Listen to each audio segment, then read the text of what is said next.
anybody knows me well, they know that one of my favorite subjects that I've ever researched or even taken in college, yes, I actually took a college course and a high school course on this, but one of my favorite subjects is mythology. Especially like Greek mythology, but all the mythologies just really are fantastic, and I just love to learn about the different ways that different cultures had their stories and about how things came to be.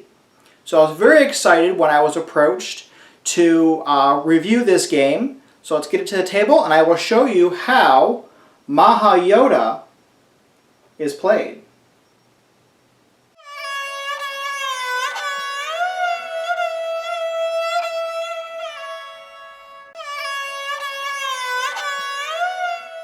So Maha Yodha actually translates to Great Warrior. And those are the type of cards you'll be playing. You'll be playing Great Warriors to the battlefield to battle your opponent for this all-out war for supremacy. So you're going to have two options for decks. You can choose this light deck here, which I apologize for my pronunciation for anything in this game. But the lighter deck here is the Aditya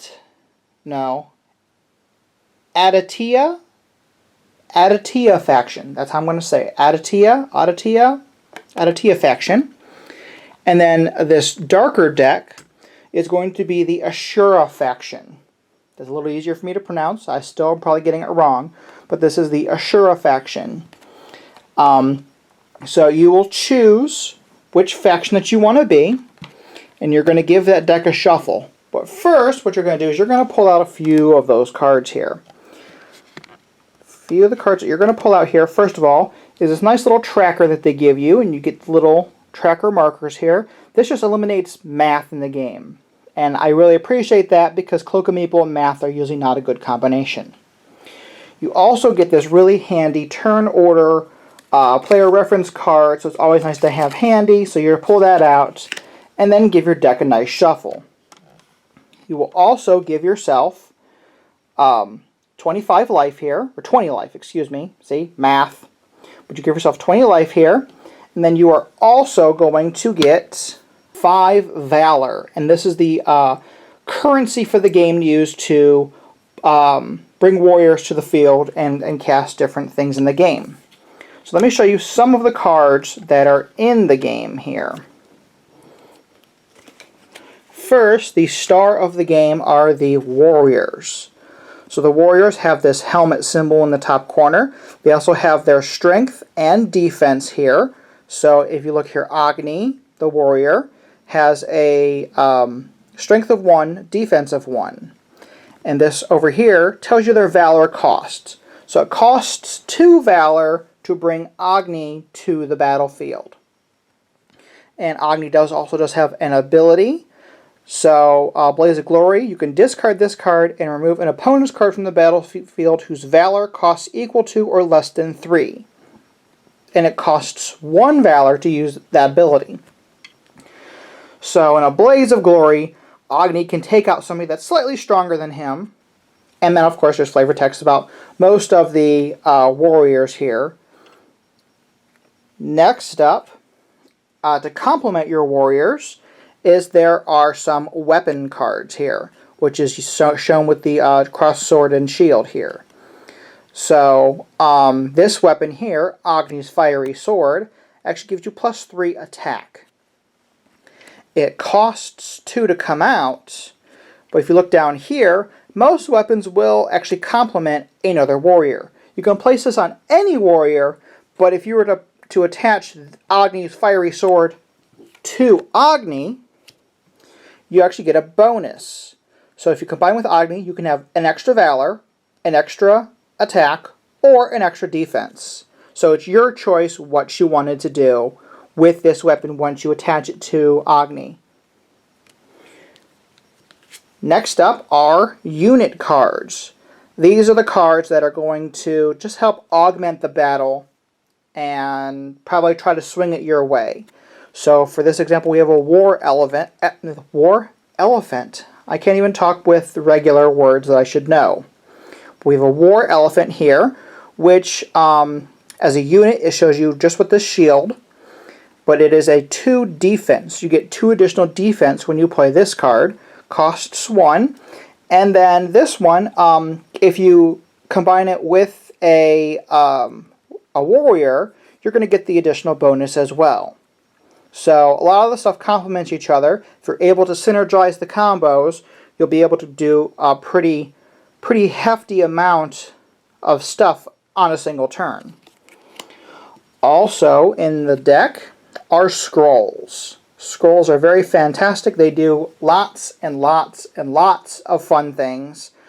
So for example, I have pulled out Vishwakarma's Forge. There we go. Costs 1, and you can have +2 attack or +2 defense to your total. So again, you have a choice when you play this card, only for 1, but you can boost yourself 2, which that's a pretty good deal. There are also artifacts, but those are in the expansion packs, which I'm not showing you right now. I'm just showing you the base game. So, how you set up is pretty easy. Let me just give these a shuffle here. Okay, so after you determine who goes first, everybody's going to draw 7 cards. So let's just say that I was the one going first. I'm going to look at the cards that I have here. Well, I got a couple scrolls here, and I got a couple warriors and a couple weapons. Not a bad draw. So let's see what we got here. I'm putting my scrolls aside just for now, but we have Varuna the Warrior, which is a 2/1 for 2, and that's very cool. When Varuna goes to the battlefield, you get the +1 or +1 when deployed, so it's an automatic boost right there. So that's pretty cool. We have Lakshmana.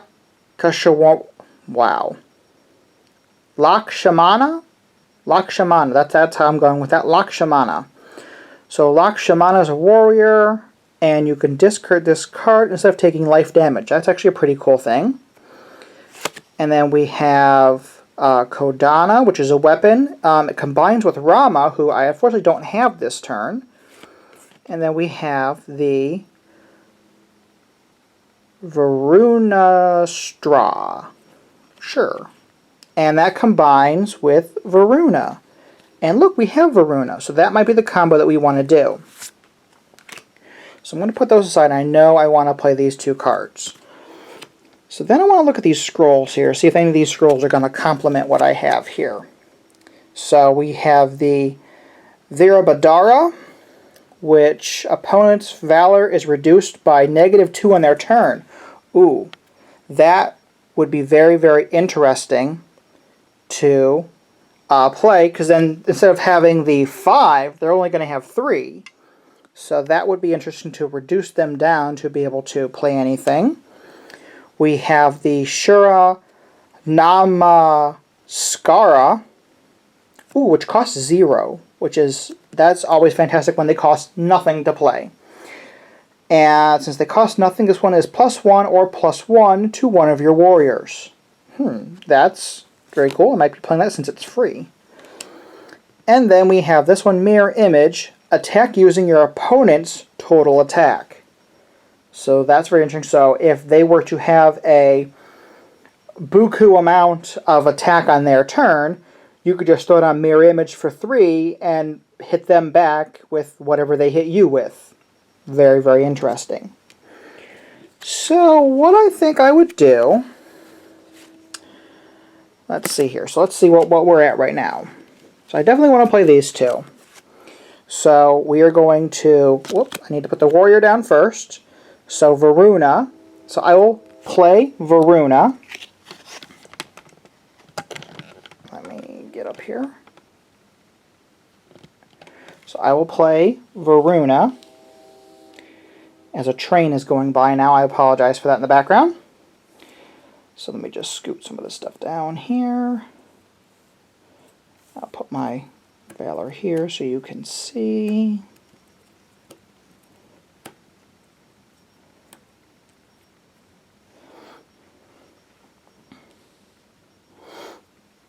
Okay. So So I'm putting Varuna down into play. She costs 2, which means I will pay my 2 to her, or him, I wasn't sure. And then they have 2 and 1, so I'm going to put a 2 and a 1 right there. And then they have choose to add 1 or to add 1 to the defense. Well, I know I'm going to be playing this attack card right here. So it would be very handy to have an additional attack. However, if you're on the first turn, you kind of go by Pokemon rules, whereas if you're the first player in the round, you do not get to attack. So, since I know I'm on the defensive, I want to do the extra defense. But if I was actually, let's say this is the second turn, I definitely want to boost my attack. So let's just say this is the second turn of the game, and I'm attacking my opponent. So what I'm going to do is I'm going to use the +1 for the attack, and then I'm going to throw down this weapon here, which costs 1 of my Valor, and that gives me 2 more attack, which means my attack is now at 5, and then since I combined it, I can get an additional Valor. I can boost it by 1 or 1. So let's see if any of these, before we decide what we want to do with that. And you know what? We're going to do this one. So because I know I'm going to do this card here, I'm just going to go in and do the most amount of damage I can. So I'm going to choose the extra damage, which now goes up to a 6. Then I'm also going to throw down this scroll, which costs me absolutely nothing. So that is totally fantastic, and I apologize for the train in the background still. And so now I get +1 or +1 defense. I'm going to do +1 attack, which now makes my attack a total of 7. And unfortunately my defense is 1, so that's going to leave me really wide open for some blasting on my opponent's turn. So then, once you've played all the cards that you want to play, you go ahead and declare your attack value. So you add up all your reds if you haven't added up all the red numbers. And I'm going to declare my attack is a 7. You compare it to your opponent's defense. So whatever your opponent's defense is, you subtract their defense from your attack. Anything over that amount, anything over their defense, goes and it hits them for their life points. So whoever is able to knock out all of their opponent's life points is the victor of the game. Then my turn is done. So my opponent is going to play some cards, and they're going to do whatever they're going to do on their turn to try to do some damage to me. Unfortunately, as I said earlier, I did leave myself pretty wide open with only this 1 defense, which isn't too smart to do. I probably should have used some of those to give me an extra boost in some defense, but that's my own fault. I was just trying to go for the mass damage here. So they're going to do whatever damage they do to me. So after their turn, after they put down all their stuff, here's where the game really gets interesting because it plays a little differently than some other games. Now, what you'll do is you still have your hand of cards. I still have 4 cards in my hand here. But what you'll do is you'll take any scrolls that you played on your turn, and all scrolls get discarded.